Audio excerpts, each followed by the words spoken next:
네, 유튜브에도 올릴 생각이 있으시니까 오늘 좀 바쁘셔가지고 나가시는 분들은 나중에 유튜브에 오셔서 윤윤석을 검색하시면 됩니다. 그리고 유튜브를 시청하시는 여러분들 추천, 뭐 구독 뭐 하지 마시기 바랍니다. 그냥 조용히 오셔가지고 그냥 좋은 종목 있으면은 한번 참고하시기 바랍니다. 일단 아모텍을 말씀드리기 전에 이제 MLCC에 관련된 얘기를 먼저 하고 접근하는 게 좀 맞겠죠. MLCC라는 게 이제 이게 여기 보면 이제 ML이라는 게 이제 멀티레이어 그리고 이제 세라믹이라는 게 들어가 있죠. 그리고 카페시터 이제 이런 것들인데 이게 뭐냐면 이제 이 전류가 그러니까 어떤 TV 같은 데 보면은 전류가 흐를 거 아니에요. 근데 TV 부품들이 여러 가지가 있어요. 그 안에 뭐 세탁기도 그렇고 냉장고도 그렇고 그 전기를 필요로 하는 것들이 부품 각각의 개별 부품의 전기를 받아야 되잖아요. 근데 이 전압이 일정하지가 않거든요. 갑자기 세게 왔다 갑자기 안 왔다가 세게 왔다가 약해졌다가 마치 형광등 같은 거 있잖아요. 이 옛날에 그 전구 담아 보면은 좀 이게 세게 오면 좀 확 밝아졌다가 좀 전류가 약하면 좀 흐려지고 뭐 이럴 수도 있잖아요. 이러면 안 되거든요. 이러면 절대 안 되죠. 그럼 뭐 라디오 볼륨 소리가 커졌다가 작아졌다가 막 예를 든다면 이럴 수도 있잖아요. 그러니까 그걸 못하게끔 어떻게 된다? 얘네가 일단 전기를 받아가지고 자기가 이렇게 그걸 끌어안고 있어요. 머금고 있어요. 전류를. 머금고 있다가 각 부품에 보낼 때 필요한 만큼만 딱 일정하게 보내는 거예요. 이게. 근데 이게 갑자기 왜 뜨냐? 왜 뜨냐?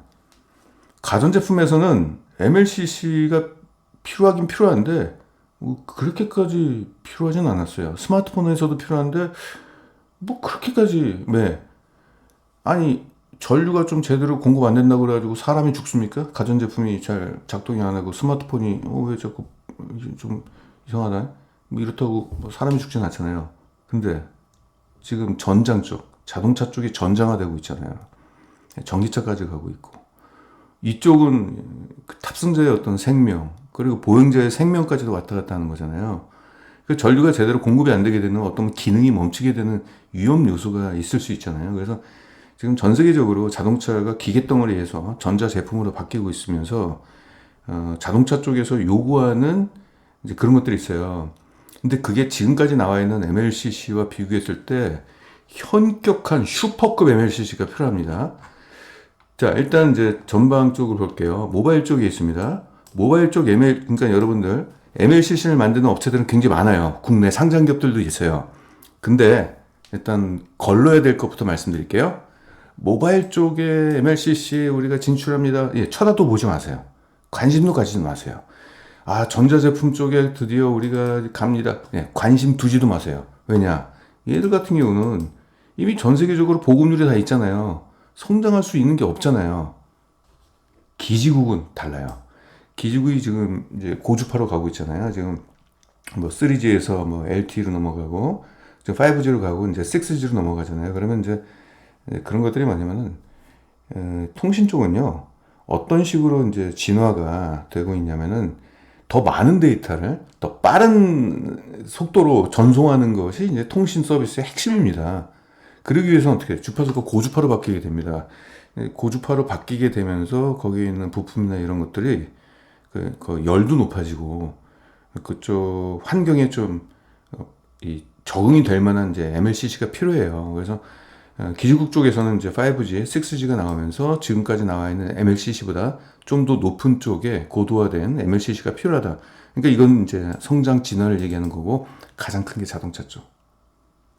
자동차는요, 얘네에 들어가는 MLCC와는 비교 대상이 안 됩니다. 그 이유를 드릴게요. 일단은 전장용 쪽, 자동차 쪽이죠. 이쪽은 기술 장벽이 높은데 뭐냐? 일단 뜨거운 열에 잘 견뎌야 됩니다. 스마트폰 같은 경우는 뭐 자동차에다 놓고 그러면 뜨거워질 수도 있잖아요. 그래서 통상 85도까지 견뎌야 되는데 전장 쪽은 150도까지 견뎌야 돼요. 왜냐면 그 엔진이나 제동 시스템 같은데 그런데 MLCC가 들어가잖아요. 엔진도 지금 뭐 반도체 칩 붙어 있고 막 그렇지 않습니까 지금. 이게 뜨거우니까 그러니까 굉장히 높은 고열에 일단 견뎌야 된다는 게 있어요. 근데 지금 아까 얘기했지만 MLCC가 세라믹이랑 금속판 그걸 서로 이제 겹쳐서 적층시킨 거잖아요. 근데 금속판이 녹아 버리면 어떻게 해요? 뜨거워가지고 그냥 휘거나 이래 버리면 안 되잖아요. 거기에 이제 견딜 수 있는 금속판이 들어가야 된다는 게 있고, 또 가장 큰 게 이거죠. 과거와는 다른 게 지금 전장 쪽에 와가지고 갑자기 고전압이 들어왔습니다. 보통 전자 제품들은 뭐예요? 다 가전 쪽이었잖아요. 가전 제품이 엄청난 고전압을 필요로 하지 않지 않습니까? 그렇잖아요. 스마트폰 같은 경우는 통상 10V 정도. 하이브리드 배터리 한 300V. 여기서부터 달라지죠. 자, 전기차용 볼게요. 400, 600, 800V까지 올라갑니다. 왜냐면 전압이 높아야지 충전 속도가 빨라지잖아요. 이제 그런 거니까. 그래서 요즘 뭐 전기차 안 팔린다고 하지만은 그래도 성장은 하잖아요. 그 성장도 저성장이 아니고 고성장입니다. 연평균 20% 성장이면 엄청난 성장이에요. 그리고 하이브리드 자동차들도 이제는 많이 좀 대중화가 돼 있죠. 그래서 결국은 전자제품 해버리면 스마트폰 정도 수준 정도밖에 안 됐잖아요. 뭐 세탁기, 냉장기 뭐 이런 거 높아봤자 뭐 20V 정도 됐겠죠. 그런데 갑자기 이게 10배 이상, 수십 배 이상이 되니까 지금까지 없었던 환경입니다. 이 부분에 최적화된 것들이 필요하다는 얘기죠. 이게 또 하나, 지금까지 필요 없었던 높은 내구성을 필요로 합니다. 왜 그러냐면은, 자, 세탁기, 냉장고에 들어가 있는, TV에 들어가 있는 게 내구성이 좋아질 이유가 없잖아요. 충격이라는 게 별로 없으니까 그냥 서 있는 거잖아요. 근데 자동차는 달리잖아요. 서울에서 부산까지 간다, 그 자동차의 진동이라는 게 계속 한 4시간, 5시간 동안 그 진동이 있을 거잖아요. 그걸 견뎌내야 될 거 아니에요. 그래서 이 내구성을 어떻게 하냐면은, IT 같은 경우는 MLCC는 한 1mm 정도 휘는 거 버티면 괜찮은데, 자동차는 뭐 2mm에서 5mm까지 휘는 거를 버텨야 됩니다, 이게. 파손이 없어야 된다는 얘기죠. 그리고 수명은요. IT 제품은 한 3년인데 자동차 쪽은 15년입니다. 이거 완전히 지금까지 나온 MLCC와는 이 차원이 다르잖아요. 그러니까 여기 엄청난 기술력이 필요한다는 얘기고, 그리고 결국 전장이라는 것은 어떻습니까? 이제 다가올 미래죠. 거의 확실하게 다가올 미래죠. 전장 쪽 시장이 성장을 지금 하고 있고, 앞으로는 어떻게 될 것이냐? 성장하는 것은 당연한 겁니다. 일단은 그동안은 전장을 못했던 이유가 배터리가 없어서 그랬어요. 로켓 배터리 하나 딱 들어가 있는데 그거는 이제 시동 거는 거하고 라디오 정도 트는 정도 수준이었지. 전체 지금 자동차가 전자제품으로 바뀌고 있으니까 관련된 이제 배터리 그 에너지원이 이제 생겼잖아요. 이제 그러니까 이제 이쪽 시장이 터지는 건데, 특히 올해 주목해야 될 것은 올해 7월 달에 유럽 연합에서는 ADAS라고 그러죠. 첨단 운전자 보조 장치를 법제화 시켰습니다. 하도 사람들이 인명사고가 많이 나니까 졸음 운전 뭐 이런 것들. 그래서 뭐 카메라를 운전자를 비춰가지고 운전자가 졸음하고 졸고 있거나 그러면은 뭐 알림을 준다든가, 아니면 뭐 급제동 브레이크 같은 거 사람이 안 밟아도 자동차가 스스로 밟게 한다든가, 이런 쪽을 법제화 지금 하고 있습니다. 결국은 이제 자동차가 전장화되는 것이 법으로 지금 이렇게 되고 있고요. 일본과 미국도 지금 진행을 하고 있어요. 이게 그렇기 때문에 전장화되는 것은 이제 그 속도의 문제이지 뭐 시간 문제입니다. 결국 언젠가 되는 거죠. 그러다 보니까 그 전장에 필요한 MLCC는 성장할 수밖에 없죠. 근데 지금까지 나온 것과는 차원이 다른 엄청난 기술력을 요구하기 때문에, 여기서 이제 시장 선점을 하는 기업이 그 레퍼런스를 가지고 앞으로 이제 전 세계 이제 거래처를 많이 이제 확보를 하겠는데, 그 안에서 아모토에게 조금 기대가 되는 종목 중에 하나라. 자, 그러면 전장 쪽을 또 나눠볼게요. 전장 쪽이 보통 대부분 인포테인먼트라고 있어요. 그러니까 거기 뭐 음악 듣고 뭐 내비게이션 있고 아니면 그 디스플레이 같은 거 요즘 그런 쪽이 있잖아요. 인포테인먼트는 인포 정보하고 뭐 엔터테인먼트하고 그 합성어입니다. 그래서 아무튼 자율주행이나 이런 거 있으면 이제 이쪽이 더 활성화될 수밖에 없겠죠. 이쪽에 들어가는 것도 높은 기술력을 요구하는데요. 진짜 끝판왕 기술이 있습니다. 가장 어려운 거. 파워트레인이죠. 이쪽이 가장 어려워요. 파워트레인이라는 것은 좀 생소하지만 이게 뭐냐면 이제 전기차 배터리부터 시작해서 바퀴까지 가는 거. 그 안에 이제 전기차가 있고 모터가 있고 바퀴가 있을 거 아니에요. 그쪽에 관련된 겁니다. 이게 가장 높은 기술력과 신뢰도를 요구합니다. 일단 가장 그쪽에 고전압이고 가장 높은 고온을 필요하고 있고 충격도 가장 크고요. 그래서 이걸 만드는 기업이 끝판왕이에요. 그래서 아까 제가 잠깐 얘기했지만 무슨 뭐 스마트폰 쪽에 들어가는 MLCC 쪽 시장에 진출한다? 관심 갖지 마시고, 가전제품 쪽에 진출한다? 관심 갖지 마시고, 어디? 전장, 그 중에서도 파워트레인 쪽.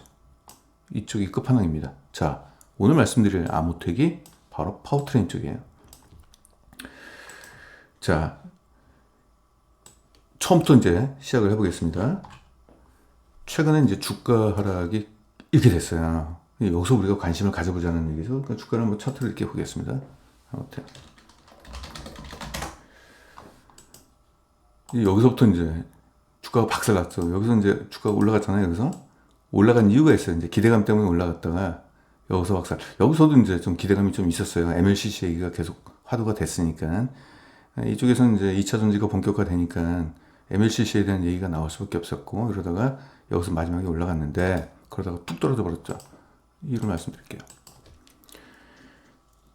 지금 세계에서 제일 전기차가 많이 팔리는데 테슬라가 아니라 지금 비아드로 바뀌었죠. 중국 쪽. 그리고 비아드 같은 경우는 중국 쪽의 지원 정책 때문에, 중국이 지금 사실상 다른 기업 같은 경우는 전기차다 그러면 민간 기업이 그냥 자기들이 먹고 살려고 지금 그쪽 시장에 뛰어드는 거지만은, 중국 시장은 중국 정부가 뒤에서 밀어주고 있어요, 지금. 그쪽에서 생산 능력을 높이게 된다면 지원도 하고. 아무튼 뭐 그런 것들 때문에 중국 시장은 앞으로도 전기차가 이제 대중화되는 쪽에서는 뭐 다른 나라에 비해서는 좀 유리한 지금 상황인 것 같아요. 근데 이제 비아드가 그러면은 세계 최고의 어떤 전기차 회사라고 얘기도 할 수 있겠죠. 그 비아드에다가 MLCC를 공급을 했어요. 이때 난리가 난 거죠, 이때. 아모텍이. 근데 비아드가 이제 자동차 모델이 여러 가지가 있겠지만 뭐 그 중에서 한 모델 정도 됐겠죠. 공급을 했어요. 그래서 시장에서는 이 기대감이 엄청 큰 게, 왜냐면 지금 MLCC, 더구나 그것도 그 BMS 쪽이죠. 그러니까 배터리 매니지먼트 시스템 쪽, 가장 어려운 파워트레인 쪽이었어요. 그러니까 아모텍에 대한 부분에 있어서 사람들이 깜짝 놀란 거죠. 아모텍이 그런 기술을 갖고 있어? 설마. 이랬던 거죠. 그냥 인포테인먼트도 아니고 파워트레인 쪽이니까 깜짝 놀랐는데 공급이 됐어요. 근데 품질 이슈가 발생이 됐습니다. 성장통이에요. 그 고난이도의 그 고기술, 고사양의 어떤 그 요구를 맞추려면 처음부터 100%딱 걸맞는 걸 만들기는 아마 어려웠을 것 같아요. 그리고 또 하나 있다면 그것이 모든 것들이 아모텍의 책임이 아니라 그쪽에서 자꾸 뭔가 설계 변경 같은 요구가 좀 있었나 봐요. 그러니까 거기에 이제 맞추다 보니까 이게 약간 좀 부실했나 봅니다. 품질 이슈가 발생해 돼가지고 실적이 뚝 떨어졌어요. 그러니까 어떻게 됐다? 주가가 떨어지긴 떨어졌는데, 이 두 개의 바보들이 있었습니다. 덤앤더머가 있었는데, 국민연금과 미래에셋이 이 특정 기업의 지분을 각각 12%씩 들고 있어요. 합산 지분율 24%. 멍청한 거 아니에요? 아무튼 뭐 아무리 대단해도 지분을 12%씩이나 들고 있는 경우는 많지 않거든요. 보통 5% 이상, 6% 정도, 많아봤자 7% 이런데 12%씩 들고 있었어요. 근데 갑자기 이런 이슈가 터지고 실적분이 일어나니까 여기서 애들이 손절 나온 겁니다. 손절. 근데 이때 손절은 뭐냐면은 기계적으로 손절이에요. 사람이 개입되지 않는 프로그램 손절이죠, 그냥. 그러다가 지분율이 지금 2023년도 10월 기준으로 봤을 때 합산 지분율이 각각 한 4%씩. 그러니까 합산, 그러니까 각각 4%씩 해서 8% 정도. 지금은 아마 대부분 소진되지 않았느냐. 왜냐면 5% 지분 미만이면은 더 이상 지분 공시를 할 이유가 없으니까. 이때 마지막으로 본 게 4%대였어요. 10월 달에. 지금 좀 다 팔았겠죠. 그래서 수급적인 면도 없고, 그리고 너무 낙폭 과대가 심했어요. 이 두 놈 때문에. 그래서 여기서 한번 관심을 가져보자. 자, 근데 여기서 이제 중요한 이제 포인트가 좀 나오기 시작했어요. 회사 측에서 그동안 비아드에 공급했던 MLCC에 대한 품질 문제를 올해 상반기 안에 해소를 시키겠다. 이렇게 된 거예요. 그것이 해소가 되면 다시 공급이 진행이 되겠죠. 이게 투자 포인트입니다. 그래서 이 부분을 이제 뒤에서 말씀을 좀 드려볼게요. 자, 그러면 저는 이렇게 생각합니다. 이 기업이, 아니 뭐 대기업도 아니고 어찌 보면 뭐 좀 생소한 기업일 수도 있는데, 아니 이 기업이 왜 MLCC의 기술을 어디서 갖고 와서 만들어? 그것도 가장 어려운, 이게 파워트레인 쪽에 가장 난이도가 높은. 보니까 아모텍이 그동안 만들었던 게 이제 세라믹 칩이라고 있습니다. 그리고 세라믹 안테나, 세라믹이라는 기술 갖고 있어요. 아까 그 MLCC에서 그게 멀티 레이어 세라믹이잖아요. MLCC가 C가 그 세라믹이라는 뜻이잖아요. 그러니까 애들이 세라믹 원천 기술을 일단 갖고 있었던 거고, 그리고 얘네가 주 고객사가 삼성전자의 스마트폰 쪽이고, 삼성전자 스마트폰 중에서도 하이엔드급의 이 제품을 이런 것들을 공급하는 거였어요. 한번 우리가 생각해보죠. 삼성전자가 무슨 구멍가게도 아니잖아요. 세계 1위 기업이잖아요. 더구나 스마트폰계에서는 세계 최고의 기술을 갖고 있다고 해도 그렇죠. 과언이 아니죠. 거기에 하이엔드급의 이 부품을 공급하는 회사 정도 되면 기술력이 어떻게 되겠습니까? 세계적이라고 표현해도 과언은 아닐 거라고 좀 보고 있어요. 그래서 이러한 기술을 이미 갖고 있다라는 거. 그래서 아무되게 듣보잡은 아니었다는 얘기입니다. 그래서 이미 그 관련된 기술을 습득을 하고 있는 상황에서 이제 자연스럽게 MLCC 쪽으로 이제 자연스럽게 이제 진행이 된 거다. 이렇게 볼 수가 있겠죠. 그래서 신사업이고, 지금까지 설비 투자를 1,000억 원을 썼어요. 설비 투자만. 그러니까 이제 앞으로 써야 될 돈보다는 이미 돈을 썼기 때문에 거기에서 앞으로 이제 대규모 설비 투자에 따른 뭐 감가상각비에 대한 부담이 앞으로 막 쏟아지거나 이제 이러지는 않을 것 같고, 지금은 2018년도부터 이제 했으니까 2019년도 이렇게 설비 투자 시작했으니까 이제는 현금을 회수하는 현금 회수 사이클이 이제 본격화되는데, 아까 이제 그런 이슈가 터졌다는 게 좀 아쉽고. 자, 이게 쭉 보시면은 지역별 매출을 볼게요. 다행히 중국 시장이 크죠. 그렇죠. 그러니까 얘네들이 이런 거 만들어가지고 중국 스마트폰 회사에다가 공급을 한다는 얘기죠. 중국에 이미 거래처가 있다는 거고, 그래서 결국은 중국 비아드라든지 중국이 또 전기차 회사들이 많잖아요. 그래서 거래 확대가 좀 될 걸로 좀 보이고 있습니다. 아무튼 좀 이렇고요. 예, 이때 증설을 했어요. MLCC. 이때 유형자산 올라가는 거 없어요. 빨간 색깔. 설비 투자를 많이 했다는 얘기고, 이때 1,000억을 썼다는 얘기입니다. 최근에 고객사의 주문에 의해서 MLCC 증설이 조금씩 일부 개재가 됐다. 이건 뭐 좋은 뉴스죠. 이런 부분이 있고, 재만족성은 뭐 괜찮습니다. 현금 흐름이 좋았기 때문에 괜찮고요. 이게 지금 부채비율이 좀 높고 순차입금 비율이 좀 높지만은 유동 비율이 한 95 정도 되면 통제 가능한 수준이고, 실적도 지금 좋아질 걸로 보이고 있고, 지금 현재 영업활동 현금 흐름이 플러스이기 때문에 괜찮은 것 같아요. 장부상의 손익은 마이너스지만은 영업활동은 손익이 플러스이기 때문에 괜찮죠. 그리고 유형자산 증가, 최근에 투자가 좀 되고 있어요. 그러니까 여기 지금 투자했다는 거 있잖아요. 증설 개시했던 거. 여기 일부 증설이 또 재개됐습니다. 증설이 됐다는 얘기는 고객들의 요청에 의해서 생산 능력을 확대하는 거기 때문에 그건 좋은 뉴스죠. 제가 좀 약간 고집을 피우는 게 있습니다. 이게 제가 과거에 안 좋은 추억이 있었던 게 뭐냐면, 기술주들 있잖아요. 기술주. 얘들 최첨단 기술주잖아요. 기술주면요, 거기 있는 임원단들이 기술적 이해도가 높은 사람들이 임원으로 앉아 있어야 되는데, 쓸데없이 증권가에 있는 놈들, 뭐 대표이사 이놈들이 와가지고 대표이사 앉아 있는 놈들이 있어요. 걔네들 같은 경우는 그냥 주가 뻥튀기 해가지고 그냥 엑시트 하려고 하는 놈들, 그런 의도밖에 없는데, 얘들은 일단은 사업적, 기술적 이해도가 높은 임원진으로 구성이 되어 있습니다. 지금 이 대표이사가 2명인데, 58년, 56년 이제 두 분인데, 하나는 카이스트 재료공학 박사고, 하나는 이제 금속공학 박사예요. 이 정도 되고, 또 밑에 이제 그 이사들도 이제 금속공학 쪽, 또 금속공학 박사, 다 서울대 뭐 카이스트네요. 이 정도 되면은, 제가 이걸 왜 중요하게 생각하냐면, 학벌을 중요하게 하는 게 아니라, 과거부터 이쪽에서 계속적 기술적 그거를 누적적으로 쌓아왔다라는 얘기잖아요. 그리고 무엇보다도 그 연구진들이나 그 직원들한테 어떤 방향성이나 이런 것들을 제시할 때, 그렇잖아요. 최소한 멍청이는 아니라는 얘기죠. 이제 그런 쪽에서 한번 갖고 왔다라는 거. 그리고 넘어가서 보겠습니다. 그리고 얘들이 지금 스마트폰 쪽에 실적 비중이 있고, 전장 쪽인데 2022년도 기준입니다. 아무튼 이런 비중 거의 반반이죠.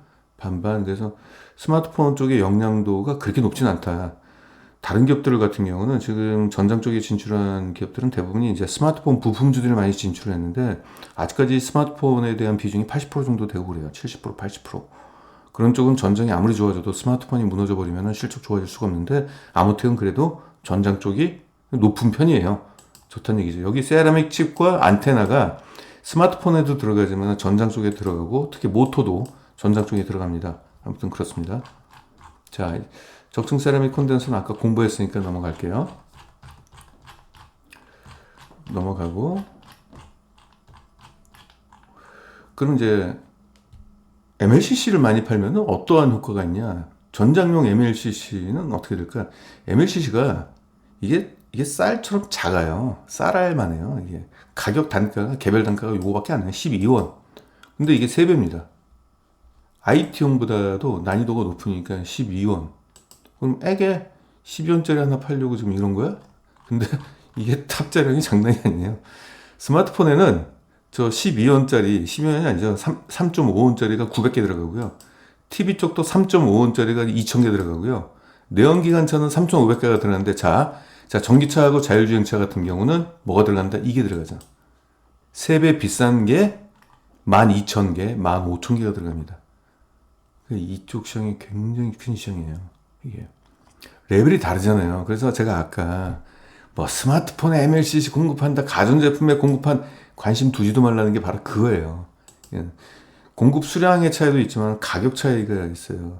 이제 이러니까 이쪽 시장을 봐야 된다는 얘기고, 그리고 앞으로도 이제 전기차 판매량 같은 경우는 이게 성장률이 약간 꺾였겠지만은 한 20%대로 그래도 고성장이죠. 20%는 우리나라 경제 성장률 10배잖아요. 그러니까 엄청난 성장률을 보이는 거죠, 이게.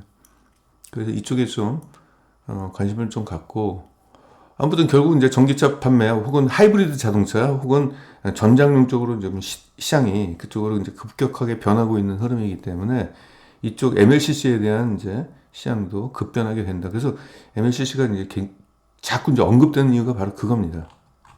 그럼 이제 점유율을 볼게요. 전장용 쪽입니다. 전장용 같은 경우는 인포테인먼트부터 시작해가지고 파워트레인까지 다 포함된 거라고 보시면 되겠고요. 이게 선도 국가입니다. 글로벌 시장에서는 지금 일본 무라타가 전 세계 점유율 40%를 갖고 있고요. TDK도 있어요. 16%를 차지하고 있고, 그 일본의 태양 유전.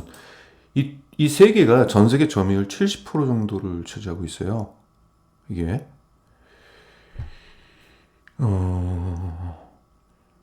일본이 꽉 잡고 있죠. 아무튼.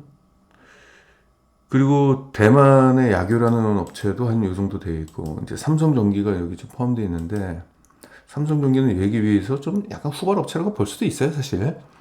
이쪽에 있는데, 아모텍은 이쪽에 끼질 않았습니다. 이거는 이제 선도 업체고, 후발 업체를 봐야 되겠죠. 후발 업체가 아모텍입니다.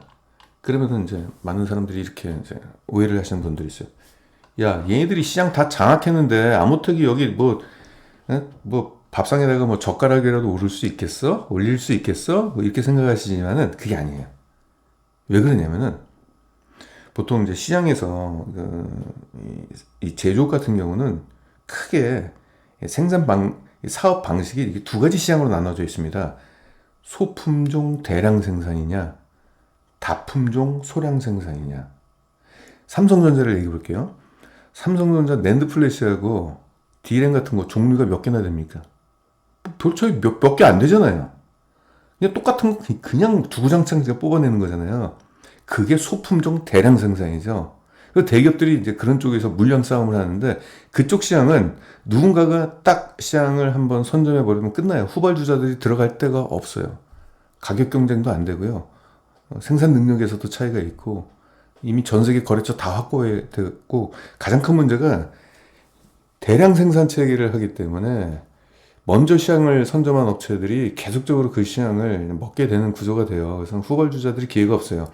반대로 소품종 대량 생산이 아닌 다품종 소량 생산은요, 다른 기업들도 참여할 수 있습니다. 삼성전자가 그래서 시스템 반도체를 지금까지 제대로 못하고 있던 게 그거죠. 시스템 반도체는 종류가 어마무시하게 많잖아요. 그렇죠. 다품종이죠. 그리고 그걸 조금씩 만들어야 되니까 삼성전자 입장에서는 체질적으로 안 맞죠. 그러니까 어려워하는 거죠. 그래서 지금 MLCC가 바로 그쪽 시장이에요. 왜 그러냐면은 MLCC는 무슨 표준화된 제품으로 하나 만들어 놓으면 모든 제품에 다 적용이 되는 게 아닙니다. 가만히 생각해 보십시오. 자동차 쪽에서 만약에 주문을 하는데 MLCC를, 자동차 업체들 중에서도 보면은 모델이 가격대별로 차이가 있잖아요. 2천만 원짜리가 있고 3천만 원, 4천만 원, 5천만 원, 2억짜리, 심지어는 20억짜리도 있죠. 가격 차이가 천차만별이고, 세단이냐 SUV냐, 힘을 필요로 하는 SUV냐, 아니면 정숙성을 필요로 하는 세단이냐, 혹은 스포츠카냐. 그러니까 자동차의 어떤 컨셉과 용도별로 거기에 들어가는 전장에 대한 어떤 그 뭐 용도라든 품종 뭐 이런 차이가 가지각색이란 말이죠. 이거 굉장히 다양해요. 그래서 고객사들이 아마 그럴 겁니다. 비아드가 됐던 뭐 현대차가 됐던 각 자동차 모델별로 우리는 이러한 성격의 MLCC 요게 필요하고 아니야 그거 말고 야 벤츠 S클래스에 들어갈 정도의 수준은 말고 그냥 우리 조그만 거 경승용차 1,500만 원짜리 자동차에 들어갈 만한 거 이게 무슨 말씀인지 알겠죠? 그러니까 그만큼 이 종류가 굉장히 다양하다는 얘기죠. 다양하기 때문에 자동차 회사는 특정 기업 가령 뭐 무라타 같은데 하나 딱 잡아가지고 얘네하고 독점 거래를 하지는 않는다는 얘기죠. 예. 무라타에 줄 만한 자동차 모델은 요거고 예를 들어서 뭐 제네시스는 무라타에다가 MLCC를 맡기면은 그 밑에 그랜저는 한 대만 쪽에다 한번 줄까 애들이 좀 가격이 싸다는데 혹은 그 밑에 이제 아반떼급 같은 경우는 아모텍도 만든다는데 이게 줄까? 제가 지금 뭐 하고 있습니까? 혼자 지금 가령 여러분들 이해를 돕기 위해서 지금 혼자 이렇게 연극을 하고 있습니다. 그런기 때문에 기회가 있고 후발주자 쪽으로 지금 떠오르는 게 아모텍과 사막 컨덴서입니다. 예. 그래서 기회가 충분히 있다라는 거, 이 부분을 좀 기억해 주시면 되겠습니다. 그러면 이제 우리나라 쪽에서 전장 쪽을 할 수 있는 기업을 보면은 아모텍이 있고 이제 사막 컨덴서가 있고 삼성 전기가 있는데 제가 사막 컨덴서나 이런 쪽은 성장성이 이렇게 높지가 않아요. 제가 사막 컨덴서 다 보고 있는데 저는 그렇습니다. 이게 뭐 대박까지는 아니지만 그래도 일반 음식료 기업 같은 수익성을 기대하면서 투자하지는 않거든요. 이런 데다가. 근데 사모컨대에서는 이미 주가가 시장에서 이미 인정을 받고 있고 안정적인 실적을 꾸준히 보였기 때문에 주가가 지금 적정 주가에 도달했어요. 더구나 최근에. 그러니까 사모컨대에서 보겠습니다. 적정 주가 이게 지금 5만 원이 적정 주가예요. 지금 현재 돼 있기 때문에 지금 사셔가지고 더 이상의 주가 상승을 기대하기는 그렇게 좀 쉽지는 않고 삼성전기는 지금 저평가했지만은 기대 수익률이 시장에서 제시한 적정 주가까지 한 20%밖에 안 남았어요. 근데 이제 아모텍은 그보다 더 높은 기대 수익률이 있기 때문에 한번 이쪽을 한번 봐보자. 얘네들은 약간 주가 조정이 일어나거나 그러면 다시 관심을 좀 가져볼 필요는 좀 있고 다 좋은 종목들이에요. 좋은 종목인데 저는 오히려 아모텍 쪽에서 조금 성장 잠재력이 더 높은 것 같아요. 왜냐면 얘들은 MLCC 이미 다 들어와 있잖아요. 그렇죠? 삼성전기 같은 경우는 MLCC 아무리 잘 한다 하더라도 삼성전자의 그 가전 쪽이나 뭐 이런 쪽 스마트폰 쪽에 들어가는 거 이쪽 시장이 있기 때문에 이쪽이 크게 높아진다 하더라도 다른 쪽에 좀 성장에 대한 발목을 잡고 있다. 그래서 매력적이지 않다. 근데 얘네들 같은 경우는 전장력이 6%밖에 안 되지만 성장 잠재력이 좀 높고 처음부터 시작하자마자 가장 고난이도의 파워트레인 쪽으로 일단 들어갔다는 것이 굉장히 매력적입니다. 그래서 얘네가 지금 만나고 있는 데가 많대요. 지금 중국뿐만 아니라 지금 미국 쪽도 지금 보고 있고 또 통신사 쪽도 지금 만나고 있다고 합니다. 근데 이제 아까 비아드 쪽에서 그렇게 돼버리니까 실적 장부 볼게요.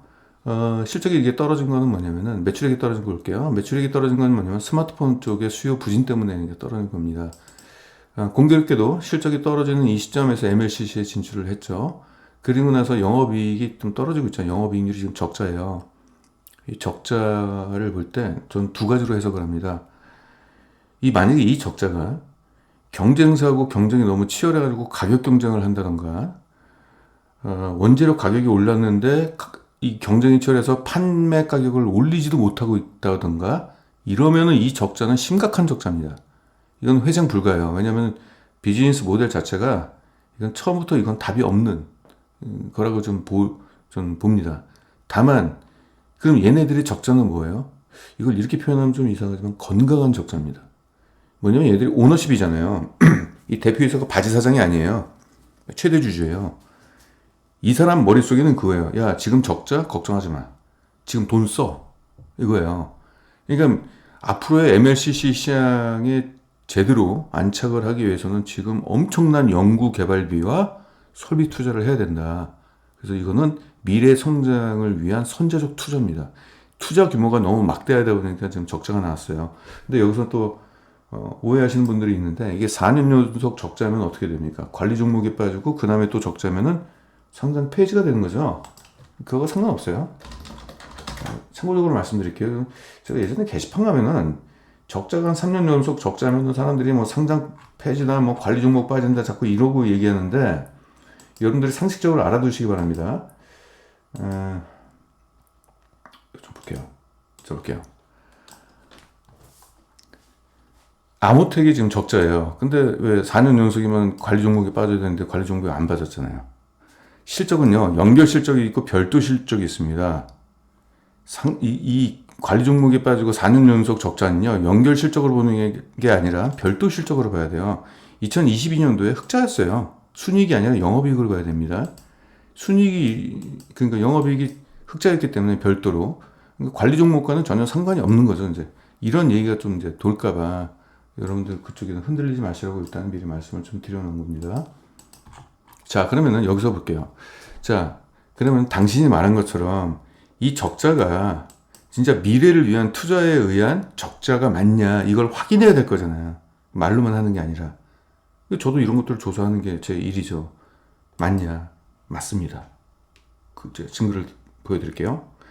사실상 얘들이 설비 투자를 이때 엄청 많이 했거든요. 과거에 이제 아까 위로 가시면은 설비 투자한 게 이제 여기잖아요. 여기서부터 생산 능력을 엄청나게 높였는데 그걸 무려 1,000억 원을 썼는데 그 1,000억 원 쓴 것이 감가상각비로 매년 180억씩 쏟아지고 있습니다. 그래서 감가상각비를 딱 봤는데 이게 지금 감가상각 비용이에요. 그리고 여기 퍼센테이지는 뭐냐면 매출 대비. 2021년도는 전체 매출액에서 감가상각비가 차지한 게 매출액의 10%를 비용으로 쓴 겁니다. 장부상이. 근데 결국 나중에 이제 시간이 지나면 감가상각비는 사라지게 되니까 걱정할 필요는 없어요. 왜냐면 사용 연수에 맞게끔 쓰는 거니까. 자동차도 그렇잖아요. 영업용 자동차는 만약 1억짜리를 샀다. 그러면 이제 5년 동안 탈 거다. 그러면 매년 그때 1억을 다 썼지만 매년 2천만 원씩 삭감을 하는 거잖아요. 그래서 그걸 한꺼번에 1억을 썼다라는 걸 해버리면 재무제표가 엉망진창이 돼버리니까 사용 연수에 맞게끔 장부상에 하나씩 털어내는데 지금 얘들이 1,000억을 썼지만 매년 180억씩 지금 까내가고 있는 겁니다. 그럼 뭐예요? 연간 180억씩 비용이 발생하고 있다는 얘기죠. 결국 이건 뭐예요? 선제적 투자의 결과물이잖아요. 두 번째, 신제품을 출시하기 전에 기업이 제일 많이 쓰는 돈이 뭘까요? 연구개발 비용. 연구개발비도 공교롭게도 감가상각비하고 똑같아요. 180억씩 나오고 있습니다. 매출액의 10%씩 쓰고 있어요, 지금. 이 연구개발 비용인데 엄청나게 쓰고 있는 겁니다, 이게. 결국은 지금 적자의 원인이, 그러면 둘 다 합하면 어떻게 돼요? 360억이잖아요. 연간 360억을 쓰고 있는데 여기서부터 연구개발하고 감가상각비 쓰고 그러니까 매출액의 둘 다 합하면 20%를 지금 비용을 쓰고 있다는 얘기죠. 매출액의 20%를. 정신 나간 거라고 할 수도 있죠, 누구는. 허나 이것은 가능한 게 오너십이 되기 때문에 그렇죠. 이게 바지 사장이면 이런 거 절대로 못하죠, 이런 것들은. 그러니까 이쪽 대표이사는 그래요. 야, 지금 우리가 적자가 중요한 게 아니라 미래를 위한 성장이 중요한 거기 때문에 돈 쓰자. 쓰는 겁니다. 연구개발비 같은 경우는 이제 제품이 어느 정도 출시가 되고, 이제 그러면 이제 연구개발비는 조금 이제 완화가 되겠죠. 그리고 이제 신제품이 나오게 된다면 이런 비용들을 모두 상쇄시키는 매출 성장이 나오니까 괜찮고, 사막 콘덴서하고 비교해봤어요. 사막 콘덴서는 뭐 과거부터 기술을 어느 정도 습득을 했기 때문에 지금 연구개발비는 1%밖에 안 쓰고 있어요. 그러니까 이제 사막 콘덴서보다 오히려 지금 아모텍이 더 기대가 되는 게 연구개발비 비용 비중을 보니까 아모텍이 5배를 더 많이 씁니다. 사막 콘덴서가 더 큰 회사인데 연구개발비, 왜냐면 이게 후발업체이기 때문에 그런 것 같아요, 아모텍이. 그러니까 여기에 따른 이제 비용 쓰는 거에 대한 앞으로 신제품 출시되는 것이 좀 기대가 된다. 이제 이런 게 있고요. 그래서 결론적으로 말씀드려서 이 적자가 건강한 적자라는 것을 제가 이제 증명한 거고요. 여기서 넘어갈게요. 이런 것들은 뭐 의미 없으니까. 자, 여기서부터가 이제 중요합니다. 2024년도 돼가지고 제가 리포트를 쓴 게 지금 최근에 작성했습니다. 이게 5월달에 작성했나 그러는데 2024년도는요, MLCC가 이제 부활이 될 것 같다. 그래서 떨어졌던 주가는 다시 회복이 되지 않겠느냐. 자, 2022년도부터 제가 스토리부터 이제 가져가 보겠습니다. 2022년도 어떤 일이 있었냐. MLCC 매출액이 한 요 정도, 전체 매출액이 한 1%, 2% 정도 나왔는데 이게 통신용 쪽인 걸로 좀 보여주고 있어요. 통신용 쪽도 공급을 하니까. 근데 갑자기 2022년도 3분기부터 갑자기 MLCC 매출액이 폭발을 합니다. 또 폭발을 하는 거예요. 야, 이거 뭐야? 이렇게 된 거죠. 뭐다? 비아드. 중국 전기차 쪽에 비아드에서 러브콜이 들어온 거예요. 그러니까 자, 여기 2022년도 갑자기 124억 원의 MLCC 매출액이 발생이 됐고, 이 4분기만 놓고 볼게요. 전체 매출액의 16%의 비중에 엄청난 판매가 나온 겁니다. 이때 주가가 이제 난리가 났고, 주주들이 난리가 났죠. 끝났다. 이제 이제 주가 오를 일밖에 없다. 이제. 자, 그러다가 어떤 일이 생겼다? 뚝 떨어졌어요. 이때는 어떤 기대감이 있냐면은 이 초기 공급이잖아요. 그러니까 레퍼런스를 쌓는 게 제일 중요해요. 그래서 거래처로부터 기술에 대한 어떤 신뢰를 얻고 레퍼런스를 쌓게 된다면은 다른 그걸 옆에서 이제 지켜보고 있는 다른 전기차 회사들도 야, 우리도 줘, 우리도 줘, 이제 그렇게 될 거잖아요. 그런 꿈에 이제 희망에 부풀었는데 갑자기 어떻게 됐다? 네, 사건이 터졌죠. 품질 문제가 딱 터진 거예요. 그래서 비아드 쪽에서 야, 스톱 이렇게 된 거죠. 야, 니들 거 썼는데 이게 잘 안 돼, 안 맞아, 아닌 것 같아. 뭐 반품까지 이루어졌는지 모르겠지만 아무튼 그래가지고 일단은 그 공급이 중단이 됐고, 그럼 여기서부터 아모텍은 그 품질 문제를 해결하기 위해서 연구 개발을 또 본격적으로 할 수밖에 없었던 거죠.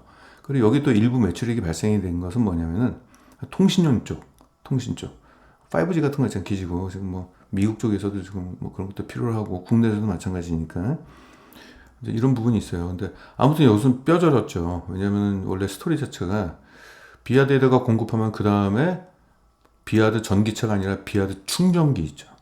그쪽에도 MLCC가 필요하거든요. 그쪽에도 공급이 되고, 그 다음에 미국 전기차 쪽도 얘기가 막 되고 있었거든요. 이쪽에도 진출하지 않겠냐, 뭐 포드가 됐던 뭐 스텔란티스가 됐던 이런 기대가 됐는데 이게 물 건너간 것처럼 돼버렸죠. 근데 걱정하지 마십시오. 아직까지 얘기가 계속 되고 있대요. 이게 왜냐면 지금 전기차 쪽에서 요구하는 고성능의 MLCC를 만족할 만큼 고급화된 데는 지금까지는 아직 기술이 거기까지 안 돼 있거든요. 지금은 이제 성장통 그쪽이기 때문에. 그러다가 노란 게 신경 쓰이죠. 2024년도 이게 이제 전망치입니다. 요거를 좀 넣고 얘기할게요. 지금 이게 갑자기 이렇게 급등하는 흐름이 나오잖아요. 갑자기 왜 그러냐면은 이제 2024년도 올해 1분기와 2분기 그 사이에 회사 쪽에서 그렇게 얘기를 한 거예요. 저는 그 증권가에서 애널리스트가 얘기하는 말은 안 믿어요. 그냥 그런가 보다라고 넘어가고, 그리고 그거를 다른 쪽, 입체적으로 다른 쪽에서도 그 팩트 체크를 좀 합니다. 하도 걔네들 말은 다 전망이고 그랬으면 좋겠다는 소설이니까. 근데 회사 쪽 얘기는 좀 제가 많이 듣는 편입니다. 왜 그러냐면은, 그 옛날 직업적인 이슈 때문에 그런데, 제가 옛날에 취재 기자 활동을 할 때 회사 쪽에 탐방 가가지고 이제 이것저것 물어보잖아요. 답변을 안 해요. 회사 쪽에. 뭐 왜 그러냐면 담당자가 함부로 입을 놀렸다가 이거 기사화되면은 자기 박살날까봐.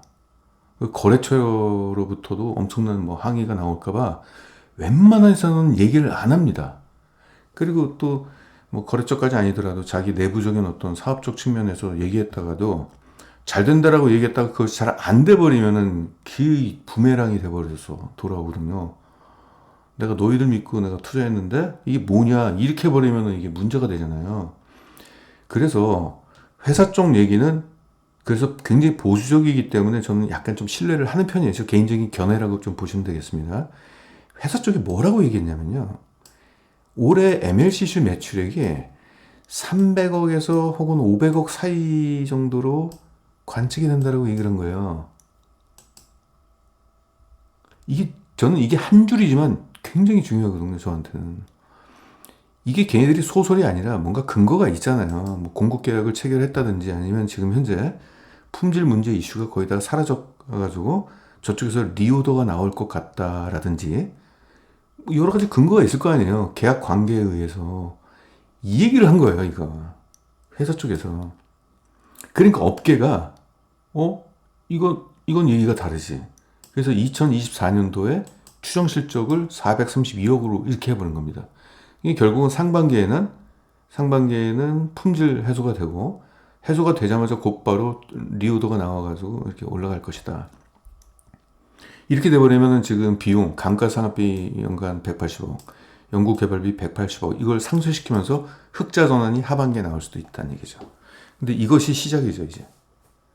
근데 여러분들, 이 방송을 들으시는 여러분들이 계실 텐데, 제가 지금 보여드린 이 30페이지 화면에 몰입되지 마시기 바랍니다. 안 될 가능성도 충분히 있어요. 제가 기술주에 투자를 잘 안 한 이유가 허다합니다. 다 소설일 가능성이 있어요. 실제 막상 그렇게 돼가지고 그때 3분기가 되면은 실적 성장은커녕 실적이 오히려 폭락할 수도 있어요. 그러니까 이거는 확신을 갖지 마시고, 사시더라도 제가 저희 회원분들한테 이렇게 말씀드렸어요. 비중을 많이 가지고 마시고, 이런 종목들은 오히려 그냥 용돈벌이 한다라고 생각하고 조금만 투자하자라고 말씀을 드렸거든요. 여러분들한테도 그런 말씀 좀 드리고 싶습니다. 괜히 몰빵 이렇게 하지 마세요. 괜히 그래가지고 나중에 저한테 내가 너 믿고 그랬는데, 저 믿지 마세요. 분명히 말씀드렸습니다. 저 믿지 마세요. 이건 그냥 시장에서 흩어져 있는 데이터를 제가 수집을 해가지고 여러분들한테 보여드린 거고요. 근데 한편으로는 제가 이제 부정적으로 좀 조심스럽게 말씀드렸지만은, 그러면 이번에 좀 긍정적으로 말씀 좀 드려볼게요. 아까도 잠깐 얘기했지만 아모텍은 세라믹 칩, 세라믹 안테나 분야에서 세계적인 기술을 갖고 있는 것은 맞는 것 같아요. 그랬으니까 삼성전자 하이엔드급 스마트폰에 그 칩을 공급을 하죠. 그런 기반 기술을 바탕으로 해서 MLCC 쪽에 진출을 했는데, 다 연관 기술이 있으니까 결국 시간 문제 아닐까 싶어요. 그러니까 최적의 제품을 만드는 데까지는 시간은 다소 걸릴 수도 있겠지만은, 결국 그런 것들도 불가능한 것도 아니잖아요. MLCC가 무슨 외계 문명에서 온 그런 기술도 아니고, 이미 일본에서는 이미 그거를 하고 있잖아요. 그러니까 결국은 시간의 문제지, 결국은 이제 해낼 수 있을 것이다. 그리고 약간 좀 뒤처진다 하더라도 결국에는 이 시장 자체가 다품종 소량 생산이기 때문에 후발 업체들한테도 기회가 있으니, 또 하나 이쪽 시장은 지금 시장이 개화되는 겁니다. 지금 꽃이 아직 안 폈어요. 꽃이 피려고 지금 그런 지금 상황이거든요. 그럴 때는 기술적 완성도가 높을 수가 없죠. 즉 성장통이라는 걸 겪을 수밖에 없습니다. 지금 딱 거기인 것 같아요. 그래서 이 종목을 기대했던 실적이 안 나오더라도 잘 어루만져 주시면서, 그래 내가 이번 내가 봐줄 테니까 다음에 한번 좀 잘해봐라, 그래가지고 분기 실적 한번 체크하시면서 접근하시면 좀 되지 않겠냐. 그래서 업계 쪽에서는 지금 3분기부터는 흑자 전환이 되지 않겠느냐, 이런 시나리오가 있고요. 연간으로 보게 된다면 2024년도는 그냥 흑자 전환하는 거, 그 다음부터 이제 본격적으로 이제 품질 이슈가 해소가 되면 이제 본격적으로 공급이 될 거 아니에요. 그래서 이러한 이제 고성장이 앞으로 나오지 않겠느냐, 이제 이런 부분이고, 또 하나 이렇게 안 되더라도 제가 여러분들한테 아모텍을 지금 말씀을 드릴 수 있는 게, 지금 주가가 뭐예요? 두려울 게 없는 주가잖아요. 지금 이미 바닥은 확인이 됐어요. 그래서 바닥은 확인이 됐잖아요. 최악일 때가 여기였거든요. 지난해 이제 10월달 최악이잖아요. 지금 최악 박스권에서 지금 움직이는 거잖아요. 그렇죠? 이제 이런 거기 때문에 이미 제가 부정적으로 말씀드리는 것보다도 약간 좀 조심스럽게 말씀드리는 것들이 주가에 다 반영이 돼 있기 때문에 사실상 겁낼 건 없는 것 같아요. 연간 EPS는 한 이 정도로 성장할 것 같은데, 연평균 176%씩 증가, 엄청난 고성장이 나오는데, 그러니까 제가 아까 사마콘덴서하고 삼성전기를 말씀드리지 않고 아모텍을 굳이 갖고 온 거, 어차피 투자할 때 어차피 불확실성에 투자하는 거잖아요. 그럴 바에는 성장률이 가장 높게 측정이 되는 그런 쪽으로 한번 가보자. 하이 리스크. 그랬을 때 지금 최근에 했을 때 올해 한 40% 정도 될 것 같아요. 최근에 주가가 좀 한 4, 5% 정도 올라가가지고 한 40%. 근데 저는 그래요. 내년도를 좀 보고 들어가자. 내년도 되면 140% 정도, 150% 정도 될 것 같고, 그리고 이 종목은 적정 주가가 의미가 없어요. 제가 목표 PR을 18로 잡았거든요. 여기 18. 이게 무슨 의미가 있습니까, 지금?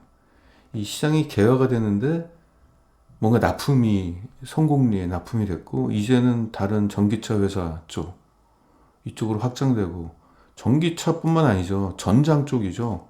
그렇죠. 지금 에이다스라고 그래가지고 첨단 운전자 보조 장치가 지금 법제화가 되면서 전 세계 자동차 쪽들이 지금 자동차가 지금 로봇가 되느냐, 예? 자동화가 되느냐, 뭐 지금 다 그렇잖아요. 뭐 자동화가 로봇이죠, 뭐 사실은. 이쪽으로 가게 된다면 수많은 그 전력원을 가지고 수많은 그 부품에다가 전기를 공급을 해야 되기 때문에 MLCC에 대한 수요는 올라가잖아요. 그래서 아무튼 지금 이 적정 주가는 의미가 없어요. 왜냐면 이거 따졌다가 너무 값싸게 매도할 수 있어요. 그러니까 오히려 저는 이렇게 생각합니다. 이런 뭐 100% 이상이면 팔아라 이것보다는 내년 말까지 한번 들고 가보자. 그때 어떻게 되냐.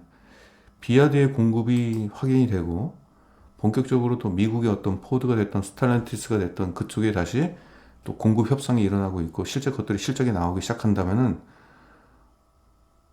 주가는 뭐 여러분들이 기대하면 되겠죠. 왜냐면 그때는 이제 투자 심리라는 게 작동이 되잖아요.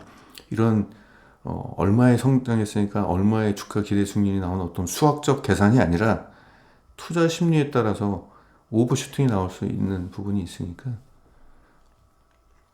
제가 원래 이런 종목들은 잘 소개를 좀 안 하는데 그동안 너무 제가 좀 따분한 종목을 소개를 좀 많이 했죠. 음식료 기업, 미디어 기업 뭐 이런 기업을 좀 얘기하다가 오늘은 약간 좀 튀는 종목을 한번 갖고 와봤습니다. 네, 오늘 영상 여기서 마치도록 하고요. 이 종목은 나중에 조금씩 투자하시면은 오랫동안 들고 갈 수 있어요. 투자를 많이 하시면은 오랫동안 못 들고 갑니다. 주가 흔들리면은 못 참아요. 그래서 용돈벌이 한다고 생각하고 잔돈 있는 거 털어가지고 그냥 잔돈으로 조금만 사시기 바랍니다. 전 그랬으면 좋겠어요. 네, 오늘 영상 여기서 마치도록 하는데 제가 오늘 방송하는 거 잠깐 소개할게요. 저희 회원 여러분, 제가 원래 방송 내일 하려고 그랬는데 오늘 할게요. 어떤 종목이냐면, 네. 일단은 유튜브 녹화는 여기서 끊도록 하겠습니다. 아니, 그냥 할게요, 그냥.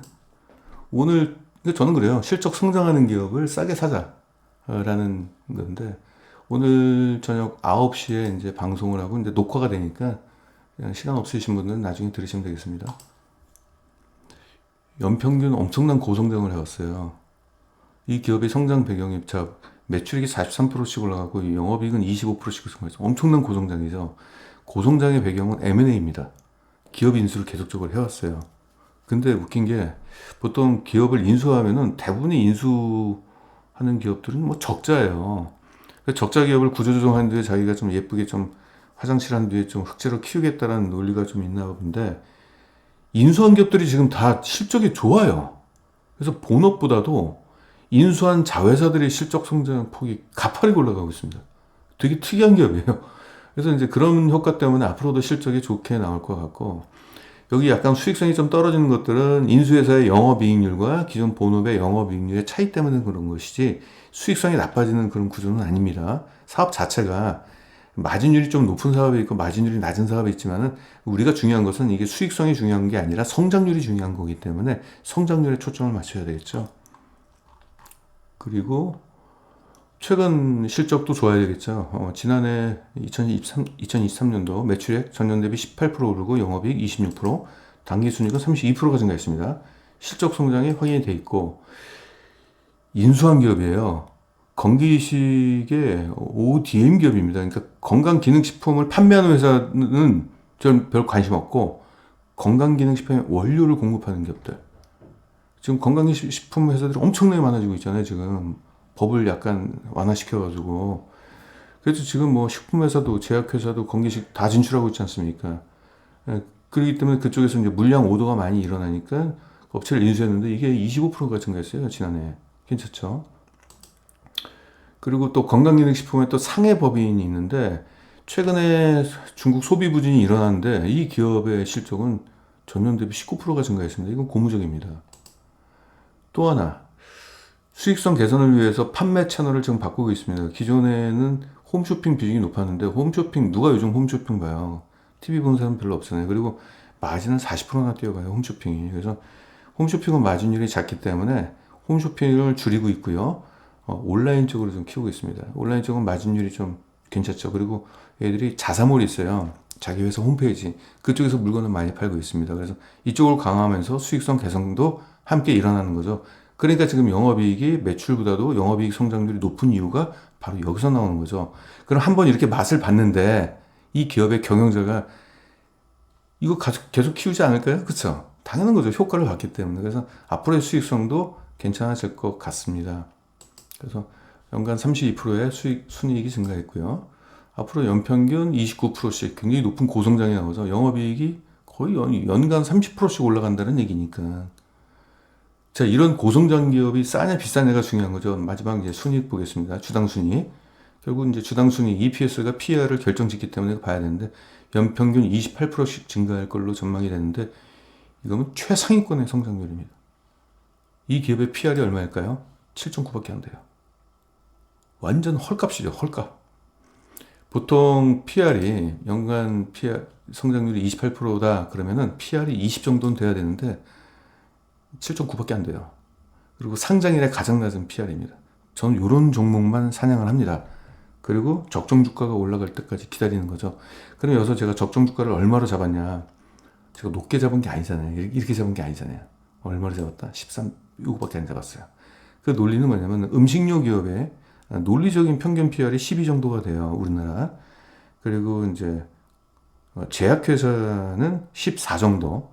그럼 그 건강기능식품 그 중간값이 13으로 잡았고 13이면은 이 기업이 달성할 수 있는 수준이잖아요. 평소에도 그랬고 높은 목표가를 제시하지 않았다는 얘기죠.